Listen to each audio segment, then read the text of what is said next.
All right, let's go to Megan in Spring Hill, Kansas. My favorite state. What's up, Megan? Hello. It's good to talk to you, Dr. John. It's good to talk to you. Call. How are you? I'm good. How is the land of waving grain? Well, I will tell you it's great out here, but you as well as the Ramsey team, I guess we're probably just not good enough for you because you guys never come out to Kansas City. Oh, dude, Kansas diss. Here's the thing. I put up some internet post recently where I was like, do whatever you got to do to change your life. Like, and sell stuff, have hard conversations, move to Kansas if you have to. And the internet took that and they said it was like a diss, and it's not.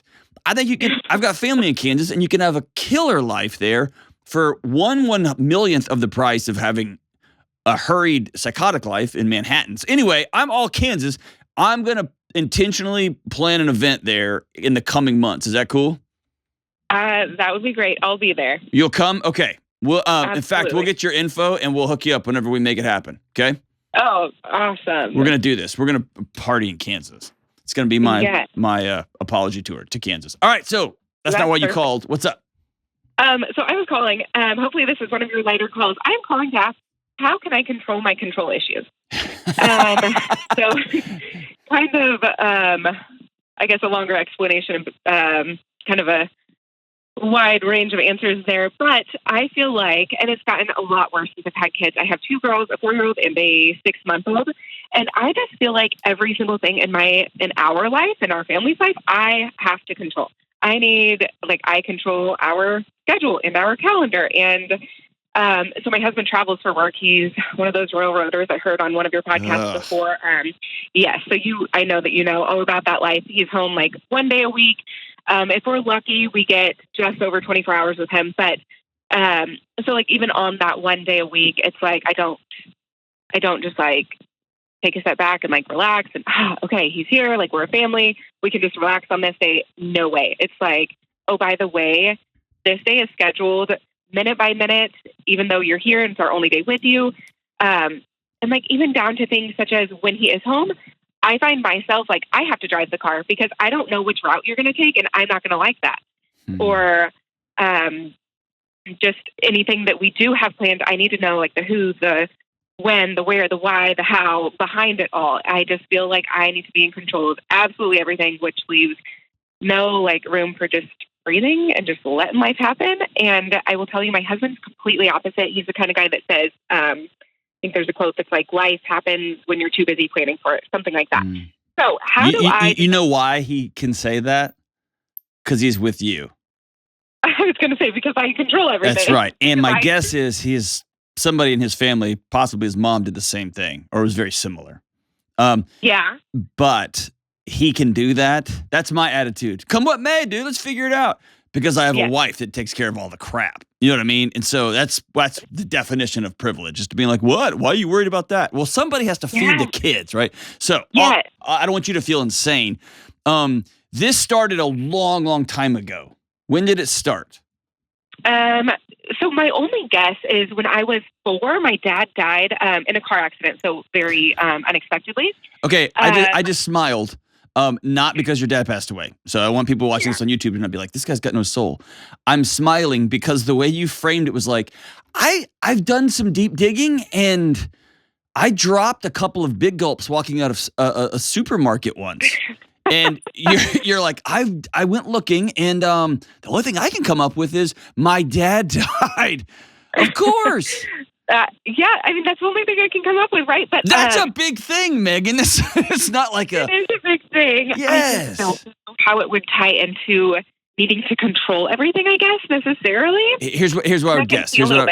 I am completely making this up, and you and I can spend 3 or 4 hours together just hanging out in Kansas, and we could go deeper, okay? My guess is when your dad passes away, that's huge, especially when you're 4. But what's equally, if not more, maddening, insane, besides the grief and loss, your whole world is over at that point, and you're going to have a new world. But it's the adults in your life whose worlds also explode. Yes. And my guess is, was your mom in the scene back then? Like at the scene of the car accident? No. Was No, your or just in our mom, life? how did she handle this? I mean, looking back, we're not a family that shares our emotions. There we period. go. Yes. So I remember we went to counseling. I think, looking back, I don't honestly remember. I know that my sister went separately. She was 7 years old at the time. And then we all went together. I don't think that I went all by myself, but I could totally be wrong on that. So I know we went to counseling. I don't really remember talking much about it other than in counseling. Right. So listen, repressed, that sounds so dramatic. You've been parenting yourself since you were 4 years old. And 4-year-olds don't have the capacity for words like sad. They don't have words like heartbroken, like what just our whole world is in ashes. Why does mom keep disappearing? Yeah. Mom is radioactive, but she won't tell me. She doesn't have the words to say. And I'm not bagging on mom. Mom didn't have the skill set either. Her whole world exploded. But mom didn't know that the greatest gift she could give me as a 4-year-old was to hug me so tight and say, I miss daddy so much. Yeah. Because you miss daddy too. And you would have not been more depressed. You would have felt less insane. Okay. And yeah. so your 4-year-old body has been grabbing for control because that's all it had. And you've been grabbing it for a long time. And how old are your kids? They're 6 months and 6-month-old and a 4-year-old. Ta-da! Your body has a pin in 4 years old. And it would not surprise me if you have not been on an escalating control. Your grip has been tightening on your world over the past 6 to 9 to 10 months. Is that fair? Yep. Your body is gearing up for this moment when everything explodes again. Yep. It remembers this. And you're married to a railroad guy. Yeah, I know, right? So a lot of this, him and I do talk about that. I know, well. but that a lot of the control, the world of railroaders is not set up for human existence. Yeah. It's set up to extrapolate the last ounce of soul out of somebody in exchange for money in the future, a good retirement. That's what that job is for. Yep, It exactly. is not designed to have a family, to be a cornerstone of a community, to eat, to have any sort of health, right? Yep. Any job that says, this is going to suck so bad, I'll give your wife a full retirement, is already saying up front, we don't care about you. That's a whole other podcast though, right? So that's the world you're in. And so your control needs are real. Somebody's got to feed those kids. And even when your husband's off, you know this, he's a zombie. And he has to. This isn't like he's got to do something to relax too, right? He's got to have hobbies and be able to go outside and move around. Otherwise, he'll just die. So there's two things going on here. And this is just a quick flyby, right? Because this is something you and I can spend more time with. Yeah. Whew. At some point, you're going to have to feel those feelings you've never felt. I feel like I don't know how to go about that because I've listened to you since day one, and I've heard you say, like write your feelings, journal your feelings, feel your feelings, and I've tried to journal them, but honestly, after like one or two feelings or thoughts, I'm like, okay, yep, I'm fine, Cool. And then it doesn't come for, I don't know, a very long period. That's fantastic. Here's where I start: is I identify the behavior that is maladaptive. I identify the behavior in my life that is not serving me or the people I love very well. Okay. For me, it's grabbing food. For you, it's when you start getting more control-y and more angsty and more, right? Yep. That's the moment that you sit down and write your feelings down. If you just bebop in on a normal Saturday morning, dude, your body's better than that. It's shoved that crap so far down under so many layers of performance and joy and smiles and dancing. And by the way, you don't have to have some big cathartic, you don't have to replay the wreck, none of that kind of stuff. Okay. It's not that. It's simply this. Your husband comes home and is like, hey, we're all going to dinner tonight. And you instantly, your heart rate goes up. Yep. I have a plan and we're eating here. I've been thawing meat since 4:00 and you just waltz it. Yes. That right there is what we're going to work on. Okay. So we're going to go in our bedroom for 5 minutes after he just announces that. And you're going to talk to him ahead of time and say, I'm trying to learn about my body. And you're going to ask yourself this one question. What is my body trying to protect me from? And just answer that question. And probably it's going to wind all the way down to we control about nothing in this world. Yep. About nothing. Right? Yes. And you know more than anybody in the world that we can have all the safety protocols and do all the right things, and some drunk driver is going to hit us and it's all over. Yeah, but he was the drunk driver, but he was, okay. Or somebody we love is going to go do something stupid and get themselves killed. Yes. Right? Which I actually didn't learn until that he was intoxicated until, geez Louise, less than 15 years ago. Which tells me you've got a family culture of secrets, and secrets destroy people. Yeah. From the inside out. My guess is you might have passed that along, brought that to your marriage. And it might not be secrets of you're seeing somebody else, although it might, but it's probably secrets of how angry and raged out you get at the railroad, how frustrated you are with your husband being gone all the time. And you love him and want to support him, but God, I wish I had a regular husband and a regular job and a regular life. Right? And you bottle those things up and you keep them and keep them and keep them. And the way your body has chosen to handle that sort of compression is through control. Mine is through eating and distraction. My wife's is through control.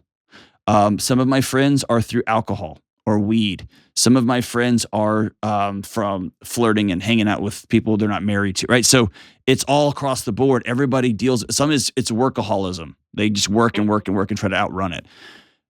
It's sitting down and saying, okay, this is what I'm feeling right now. Okay. And being able to say, okay, I had plans. I do want to go out, actually. Let's do it. Or like my wife will do to me, she'll say, I would love to go out, but it's not in our budget. We didn't budget for it. I do have this food set out and I don't want to waste it. And I really I need a quiet night at home. And I say, great. And that's different than control. That's being able to express your needs, which comes after being able to feel stuff. Does that make sense? It does, yes. Thank you. So here's what I want you to consciously think of. When you start tightening up, consciously, this is the practice. Pull your shoulders down as low as they'll go and open your hands, because almost always your hands will clench up. Yeah. Open your hands and then go. Need 5 and go in your room and write it down. My guess is you may end up not needing to talk to somebody, not to go process the trauma from that long ago. But my guess is y'all are going to have to learn new skills on how to be married that you didn't get growing up.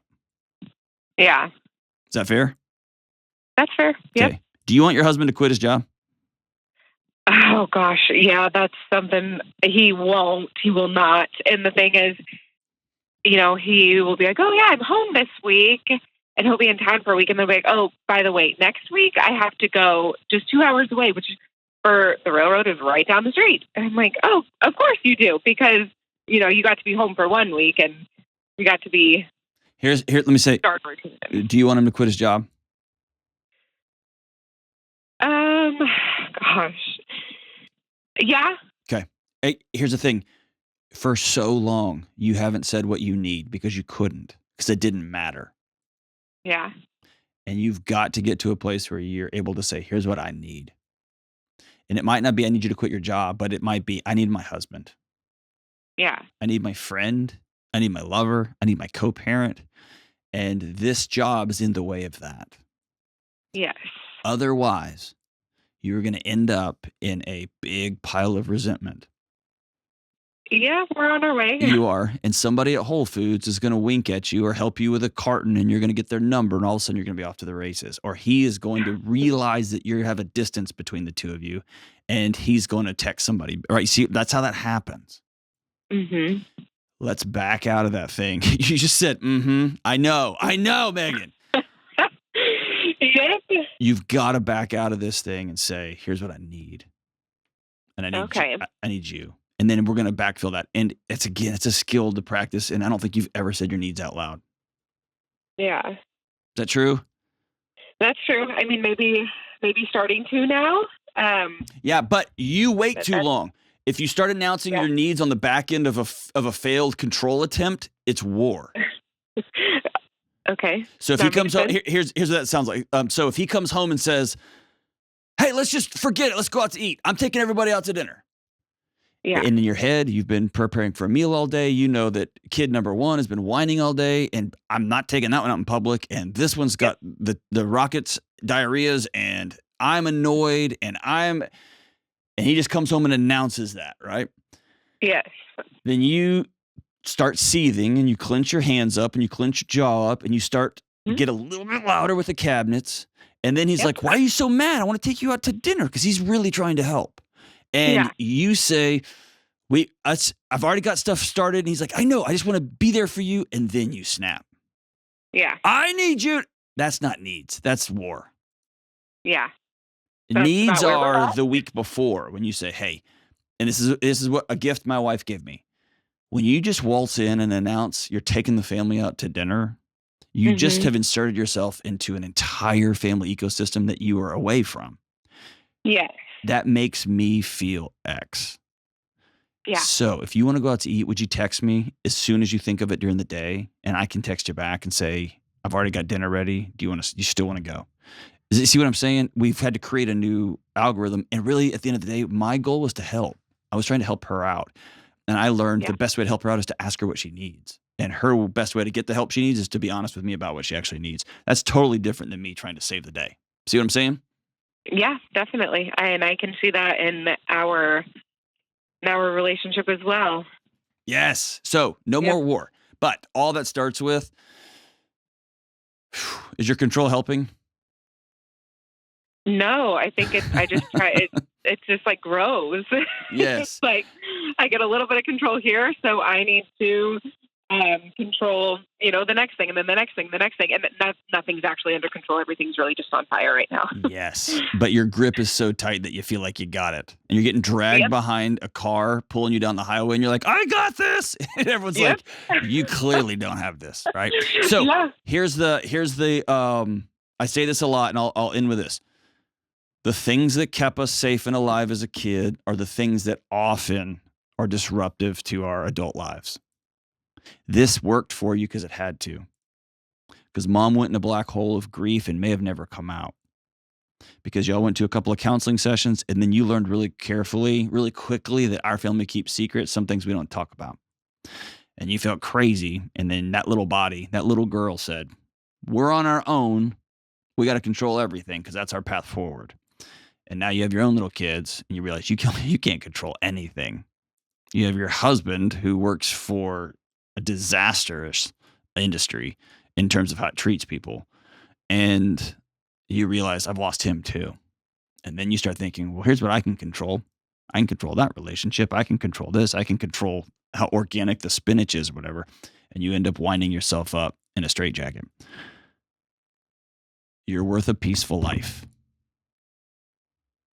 You're worth a marriage that works. You're worth not cheating on somebody. You're worth kids, being able to laugh. You're worth walking through life with your hands held open because anything else is an illusion.